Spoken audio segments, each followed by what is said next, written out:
Hi everyone, my name is Makayla Nicholas and I'm currently applying for the Bella Ella Boutique Empowerment Scholarship, and today I'll be talking about my story and who I am. So, I am a fourth year at the University of Florida and I have experienced quite a number of challenges being here, being a first generation student as well as a black woman. I really struggled in finding my place, my niche, and figuring out what my passions were and how I could find a career that would not only incorporate my interests but also propel me into helping others.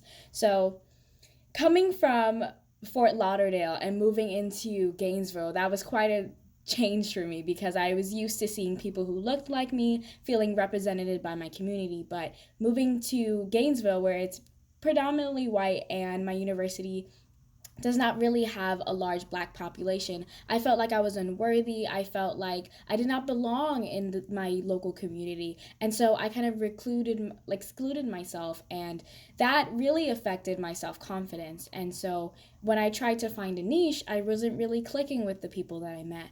But through talking to other people who felt this way, as well as talking to advisors and trying to understand how I can be a better student, I found that support system, such as my mentor, my godmother, and my advisor, my international education advisor. And so I was able to find my niche in the international education community. And so my biggest challenge at my university was studying abroad. And that's because I was raised by a single mother who could not afford my college education in general. So having to afford a $20,000 study abroad program alone, that was just the biggest burden I could have had. But I knew that I wanted to study abroad in London because having an international education, especially in our globalized world, is very vital to my career success as a business student.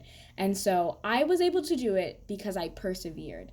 And if it were not for my godmother who pushed me to keep on trying, I would not have worked as hard as I did. She inspired me to keep on going because once I had this goal achieved, I would feel better. And she was completely right. I was able to build self efficacy, and the doubt and lack of confidence that I had my freshman year almost completely disappeared by the time I had come back from my program. And I was able to figure out what I actually wanted to do in life.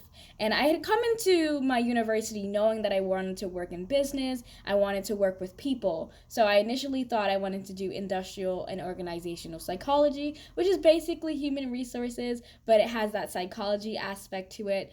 And my first semester, just seeing that I didn't really fit into what it meant to be a business student really changed my projective, because I thought, okay, if I can't fit in, if I'm not like everybody else, then maybe the problem is with me. So I'll change my goals.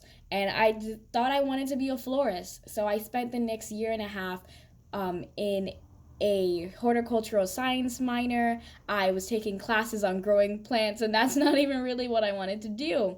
And I initially went to London thinking, okay, I'm going to go to their floral festivals. I'm going to go to flower shops. I'm going to ask questions because London has one of the biggest flower industries in the world. They raise about $1 billion every single year in floristry, and that's a big industry. So I went into London thinking I would work in a floral shop and own my own floral shop. But when I came back, I decided to get an entrepreneurship minor, which is way more compatible with who I am. And I one day have the goal of owning my own business, whatever it will be. If it's just a small business where I sew and make things for people, that is just fine with me. But going to London really showed me who I wanted to be and what I wanted to do. I want to work and live abroad in Europe.